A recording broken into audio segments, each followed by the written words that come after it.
सद्गुरोर्ज्ञानदातुः स्पर्शश्चेत्तत्र कल्प्यः स नयति यदहो स्वर्णतामश्मसारं न स्पर्शत्वं तथापि श्रितचरणयुगे सद्गुरुः स्वीयशिष्ये स्वीयं साम्यं विधत्ते भवति निरुपमस्तेन चालौकिकोऽपि। अद्य गुरु पूर्णिमा। इयं गुरु पूर्णिमा व्यासपूर्णिमा इत्यपि प्रथिता वर्तते। अस्मिन्नहनि वयम् अस्माकं गुरोः पूजनम् अनुतिष्ठामः।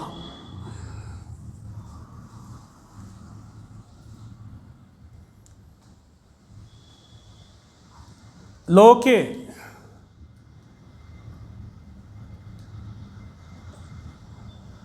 यः कञ्चिदपि विषयम् उपदिशति तं जनाः गुरुरिति व्यवहरन्ति।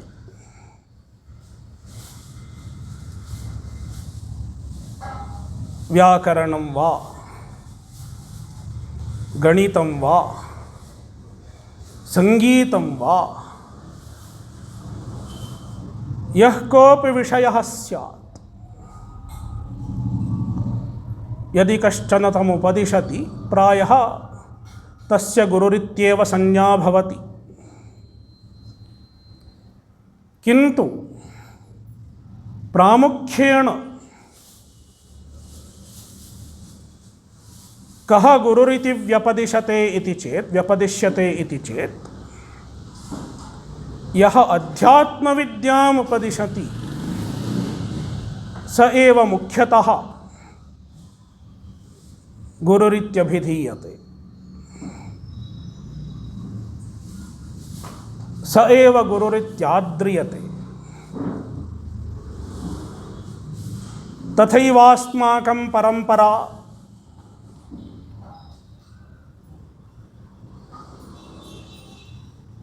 तत्र किं कारणम् इति पृच्छते चेत् तत्र वदामः, यद्यपि बह्व्यः विद्याः सन्ति तथापि तासु सर्वास्वपि विद्यासु अध्यात्मविद्या एव गरीयसी भवति।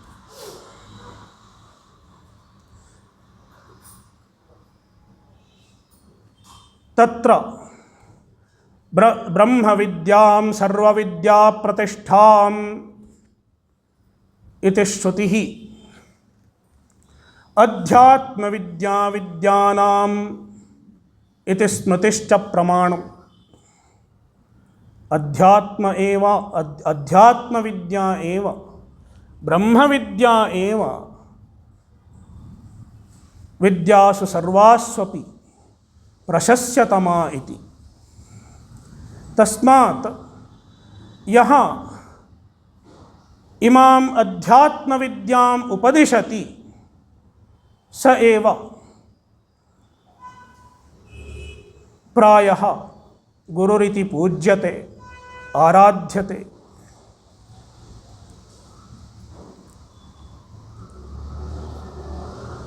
बहुषु ज्ञानसाधनेषु आचार्योपासनम् इत्यपि अन्यतमं ज्ञानसाधनमुपदिष्टं वर्तते। यथा अमानित्वादीनि ज्ञानसाधनानि सन्ति, अमानित्वम् अदम्भित्वम् इत्यादीनि बहूनि ज्ञानसाधनानि सन्ति। येषु ज्ञानसाधनेषु आचार्योपासनम् इति किञ्चित् ज्ञानसाधनम् अपि स्मृतिषु उपदिष्टं वर्तते। तस्मात् जिज्ञासुभिः मुमुक्षुभिः स्वीयः आचार्यः अवश्यम् उपास्यो भवति। इदानीम् अस्माभिः अस्माकं गुरोः गुरुपरम्परायाश्च पूजा विहिता। सर्वेभ्यः श्रीगुरोः प्रसादस्य सिद्धिरस्तु इति अहं नारायणस्मरणपूर्वकम् आकांक्षां करोमि।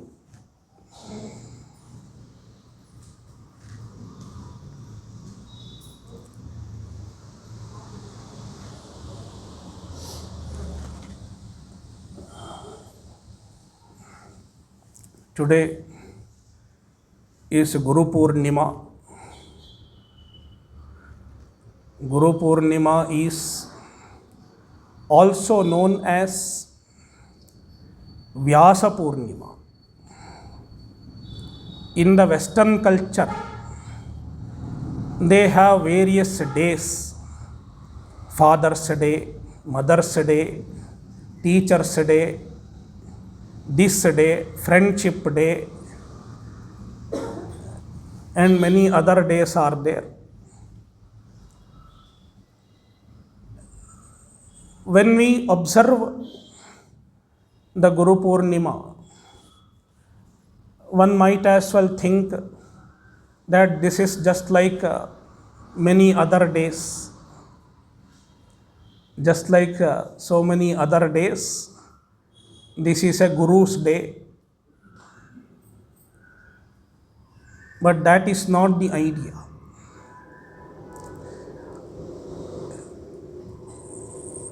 A particular day is observed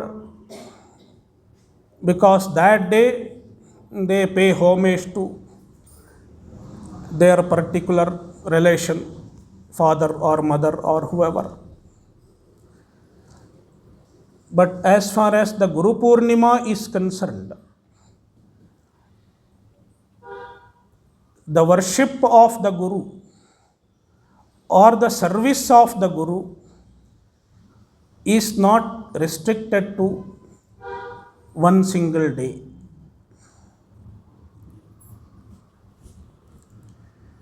The Shastra says, Ajivitam Trayam Sevyam Vedanto Gururishwaraha. आदौ ज्ञानाप्तये पश्चात् कृतघ्नत्व निवृत्तये. One should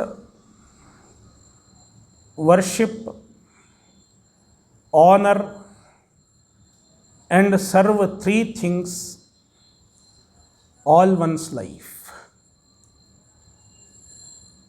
Ajivitam. What are the three? First of all, the Shastra, Vedanta Shastra. And then Guru, Guruhu. And the third one is Ishvara. These three things are honored and served all one's life.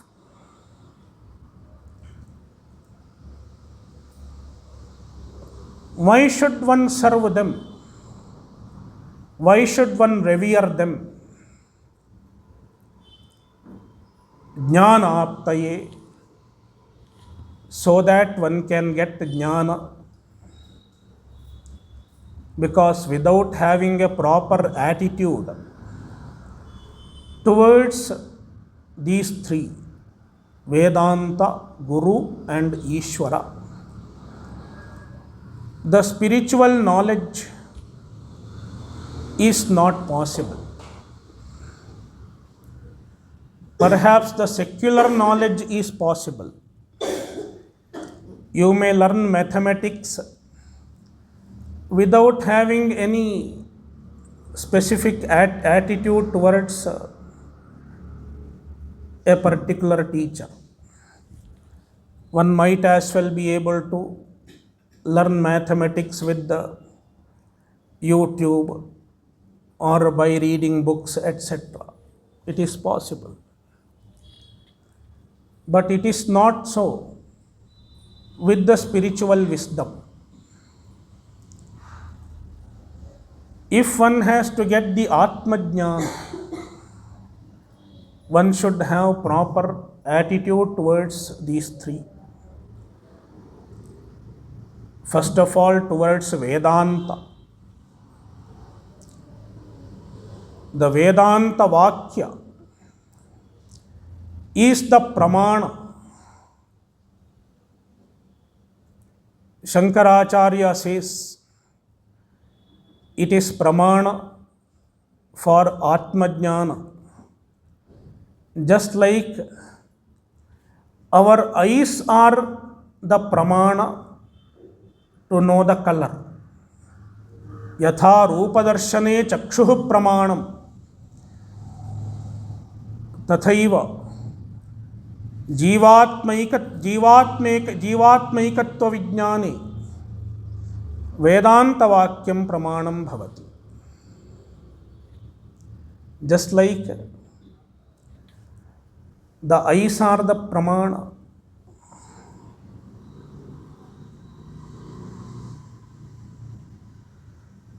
for seeing the color, in the same manner Vedanta Shastra is the pramana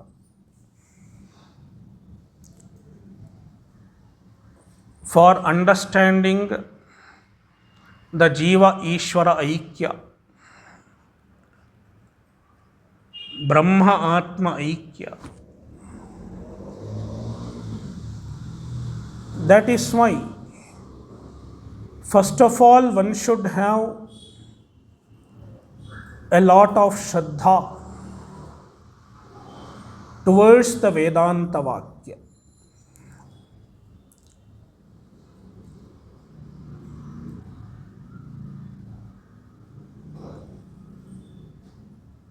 In fact, when we talk about the Shraddha for Vedanta Vakya, it should not be selective. A few days back, somebody told me how the students receive, students or audience. We were conducting Jnana Yajna. Last 6 days we had Jnana Yajna. During the Jnana Yajna, I said many things. Everything is based on the Shastra. Because whenever we are sitting in this seat, we have to speak in accordance with the Shastra.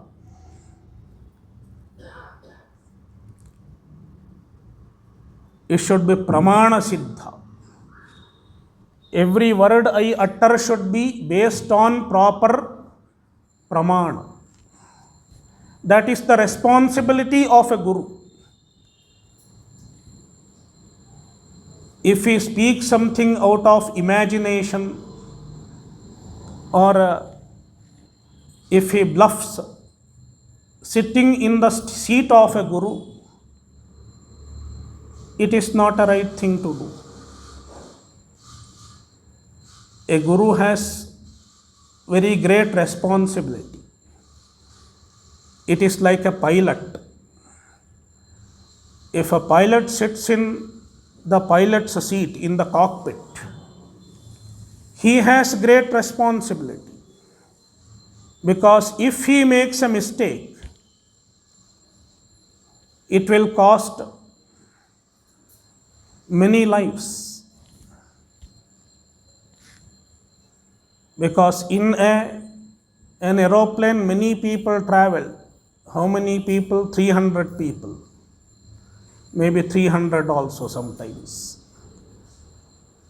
So, one single mistake is enough. Many people will lose their life.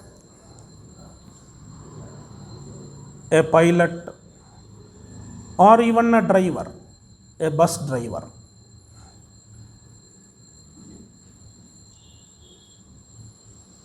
In the same manner, one who sits in the position of a guru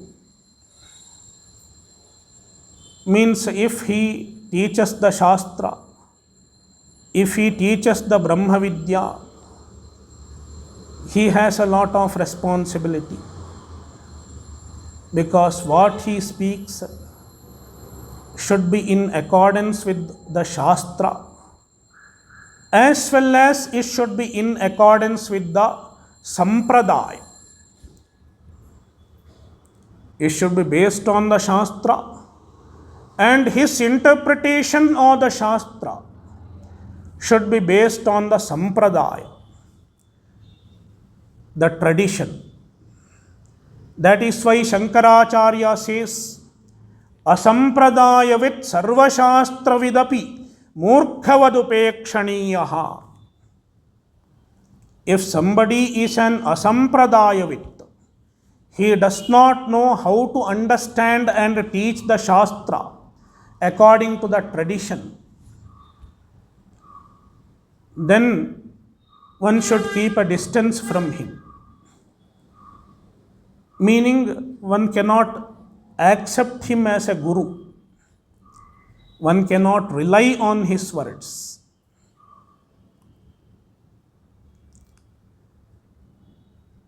That is the responsibility a true guru has. So, whenever we sit in the position of a guru and speak about the spiritual matters, we speak in accordance with the Shastra and the tradition. Then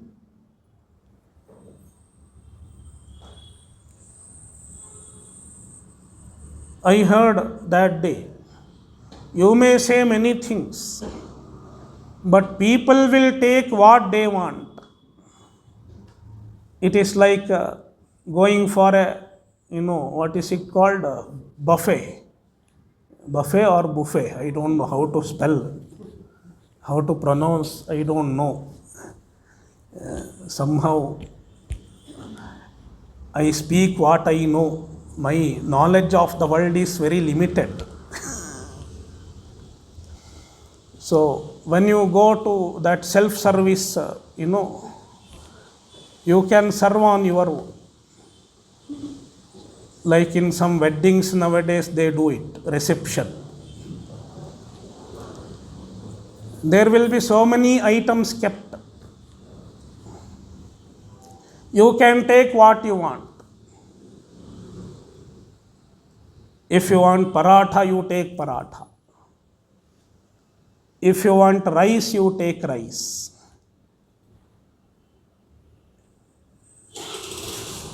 That is how they eat in the self-service meal.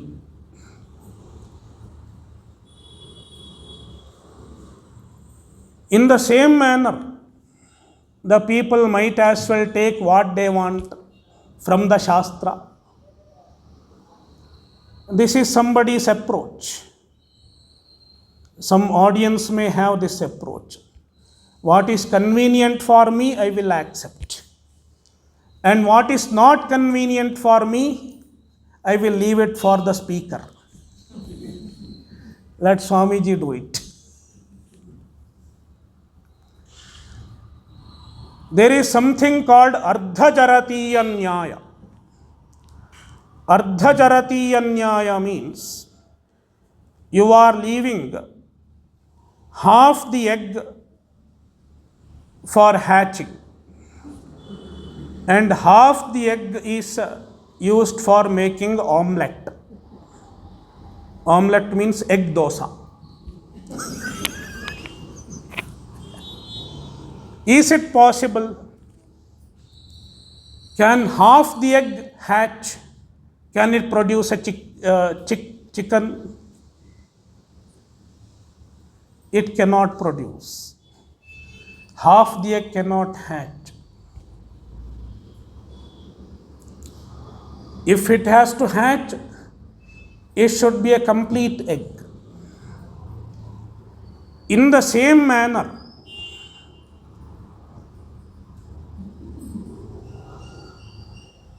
our acharyas say that the entire Veda Shastra is Pramana. Whole Veda is Pramana.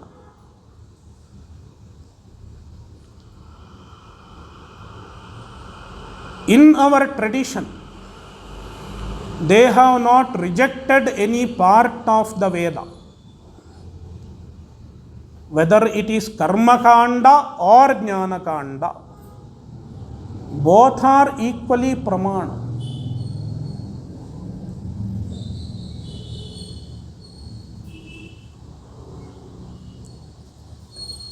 Shankaracharya never said the Karma Kanda is not Pramana. This is a misconception some people have in the modern days. Shankaracharya rejected Karma Kanda. He did not reject Karma Kanda. Even Shankaracharya talked about the importance of Karma Yoga.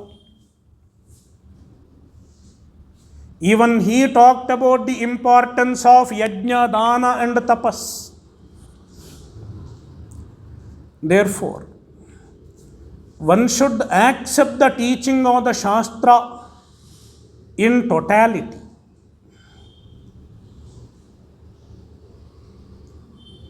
Therefore, the idea that I will accept what is convenient for me is not a healthy one.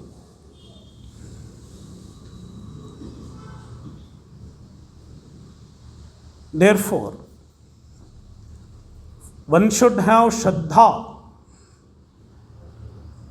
trust in the entire Vedanta Shastra.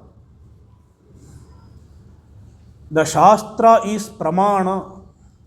Shastra is a valid source of knowledge.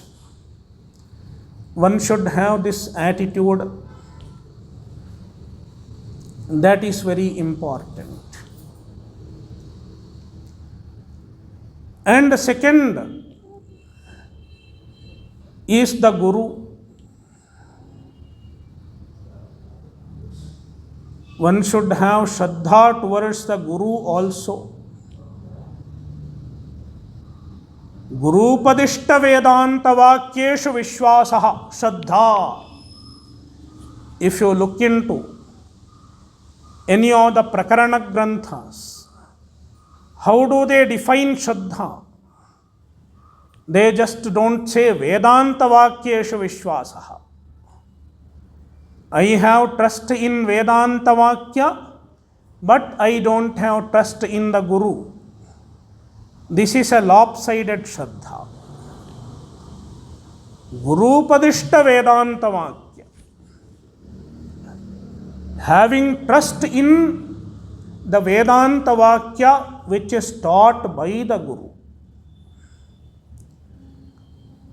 which implies having Shraddha in the teaching of the Guru also.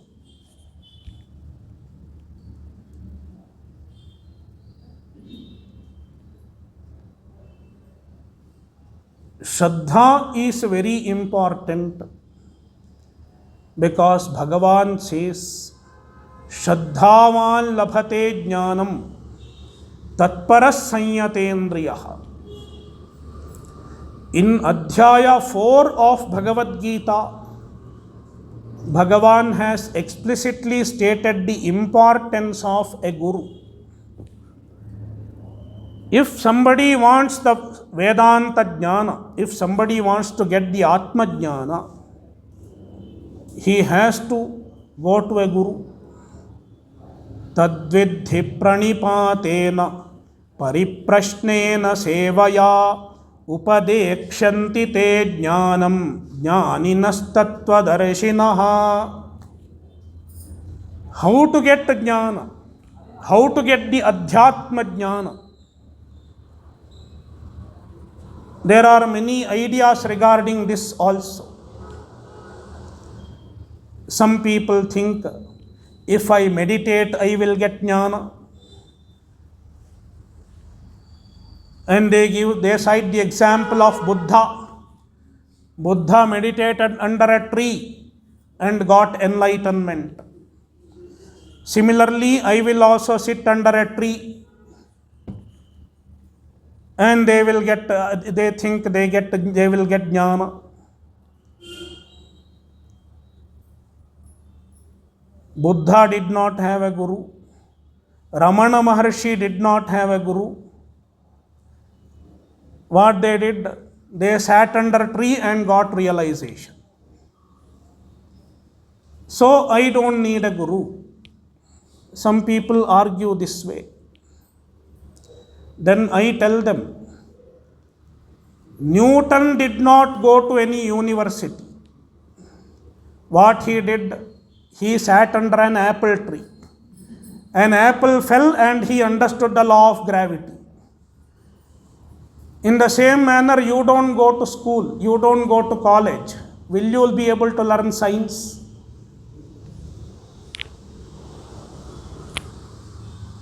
Are you getting my point or not? Huh? All are not Newtons. All are not getting the point. All are not Newtons. Yeah. So, what I mean to say is, the role of a guru is very inevitable, indispensable in the pursuit of Atma Jnana. Therefore, Bhagavan clearly says in chapter 4 of Gita, Upadekshanti te jnanam. The jnana has to be received only through upadesha, only through teaching. The guru has to teach. Only then one can get jnana. And who has to teach? Jnaninas tattvadarshinaha. In order to teach, even the guru has to be a jnani. He is a jnani and a tattvadarshi. He should know the shastra, the methodology of teaching. And in the meantime, he should also be a tattvadarshi. Means he should be abiding in the Atma Jnana himself. That is why Kathopanishad says, Ananya prokte gatiratra nasti.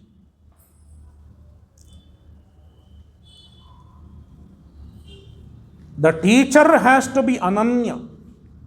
Ananya means he should not be different from what he is teaching. One who teaches the Brahman should be non-different from Brahman himself. It is not like teaching physics. In physics, the teacher of physics need not be the atom. Without being the atom, he can teach about atom. Atom consists of proton, neutron, electron. He can teach without being atom. But it is not so in Brahma Vidya. If I have to say you are Brahman, I should be Brahman myself.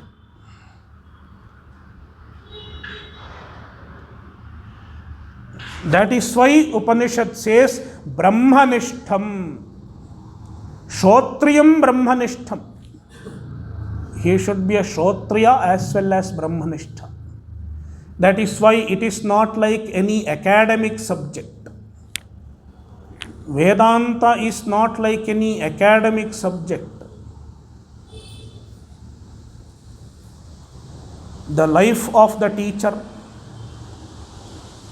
the state of mind of the teacher, the personality of the teacher matters a lot in the case of Brahma Vidya. That is why In order to learn the Brahma Vidya, they preferably go to a sannyasi. The Guru PoorNima, during Guru PoorNima, the people worship a sannyasi.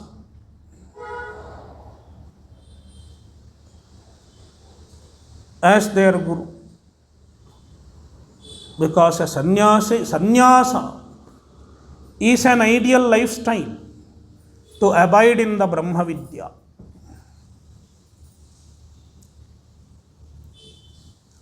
So one should have a proper attitude towards the Guru. Shraddhavan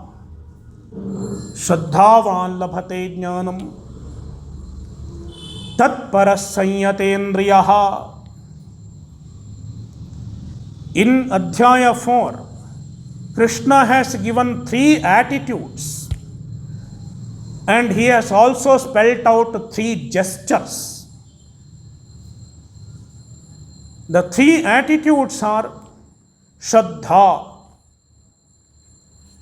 having Shraddha, trust in the Guru and the Shastra, and Tatparaha.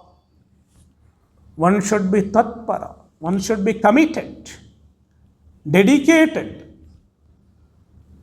to the pursuit of spirituality.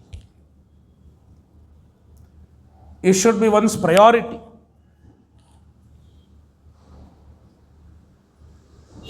It cannot be the last thing to do. It has to be the first thing to do in the list of priorities. And sanyatendriyaha, one should have the willingness to restrain one's senses, discipline one's mind and senses.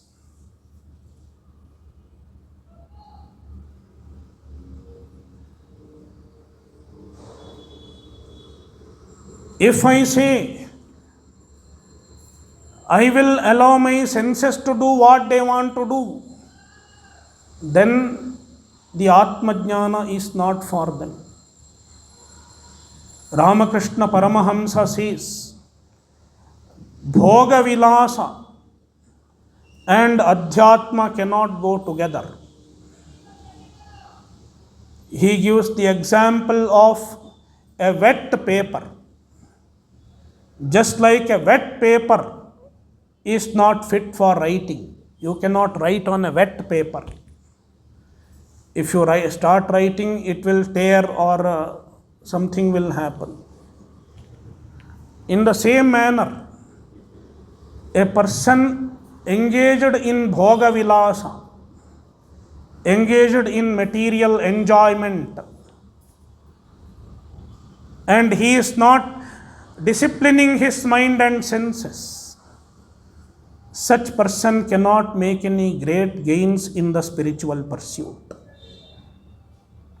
Therefore, he should be sanyatendriyaha. These 3 are told. And then in addition to these, Bhagavan has talked about 3 gestures. Gestures in the sense, expression of certain attitude. We have to express our attitude through proper gesture. Even that is needed. The first thing is pranipata. Tadvidhi pranipatena. Doing pranipata. Pranipata means namaskara. Sashtanga namaskara. Padbhyam karabhyam urubhyam urasa shirasa bhuvi patanam dirghataruvat pranamoshtanga uchyate. 8 limbs touch the ground. Padbhyam, 2 hands, 2 feet. Karabhyam, 2 hands. Urubhyam, 2 thighs. Urasa, chest and head. It is a gesture. The 8 limbs touch the ground. That is how one bows down, one prostrates in front of the Guru, indicating a total surrender, total dedication, and total commitment. This is the first gesture. And the second one is a seva, service to the Guru. Do service to the Guru, sevaya. Without seva, the jnana does not seep in, does not sink in. So even seva is important. And pariprashnena, one should ask for the teaching. In fact, the jnana is given only when it is asked for. It should be sought. The Guru does not come to your house and knock at your door. This is another popular idea. If I am ready, the Guru will come to me. The Guru comes to me does not mean he will knock at the door and say, I am going to give you Brahmajnana. The Shastra does not say that. Shastra says, Tadvijnanartham sagurumeva abhigachet. One should go to a Guru, abhigachet. Guru does not come, one should go. In fact, this is a great discussion in Panchapadika Vivaranam, whether the Shishya should go to the Guru or the Guru should go to the Shishya. This itself is discussed in a few pages with the Purva Paksha, Siddhanta, everything. So if you look into the Vedanta texts, every small point is analyzed in great detail. Even such point as the Guru should go to the Shishya or the Shishya should go to the Guru. And the conclusion arrived at is Shishya should go to the Guru. Abhigachet. One should approach a Guru and request for the teaching, request for jnana, and serve the Guru. That is when the Guru blesses the Shishya with the jnana.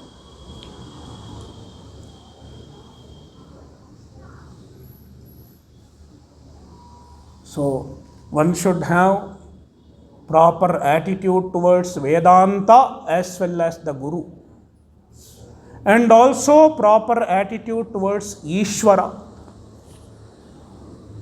even towards Ishvara. Nowadays there is a group of people who do not have much faith in Ishvara, but they are interested in the intellectual pursuit of Vedanta.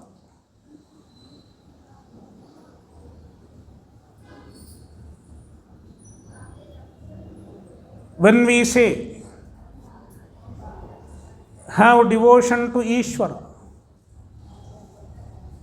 then they say, we don't have much faith in Ishvara, but we like to think of Atma, we like to think of the all-pervasive, self. But the Shastra is also clear about this point. Bhaktya mam abhijanati yavan yaschasmi tattvataha. There is a lot of emphasis on bhakti.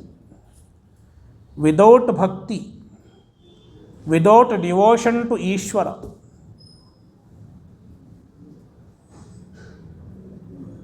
it is not possible to attain jnana.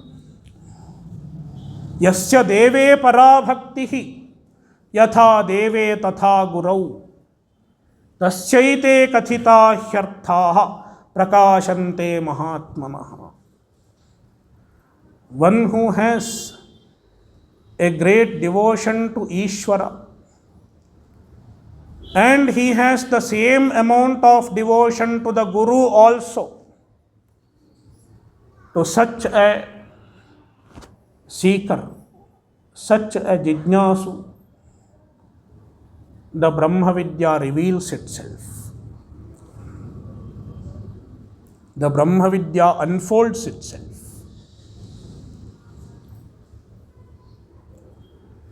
Therefore,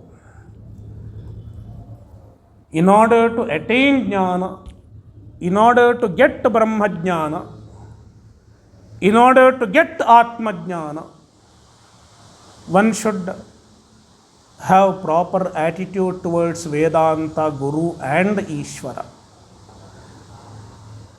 Then one may ask, what about after getting jnana? After getting jnana, the purpose is served. It is said, even after getting jnana, one should not ignore or disrespect these three. Adau jnanaptaye. Before getting jnana, worship these three in order to get jnana. After getting jnana, worship the three so that you do not become thankless. As a gratitude. Kritaghnatva nivrittaye. One should not be kritagna. There is a kritagna and a kritagna. Kritagna means one who appreciates what the other people have done for him. A grateful person, a thankful person is called kritagna. A kritagna, he is a thankless person. Even after jnana, one should not be thankless. That is why he should revere Vedanta, Guru and Ishvara even after getting jnana. That is why today we worshipped the Guru and the Guru Parampara. And now let us pray to the Guru Parampara so that we get the grace of Guru Parampara and our jnana, vairagya, bhakti, everything increases constantly.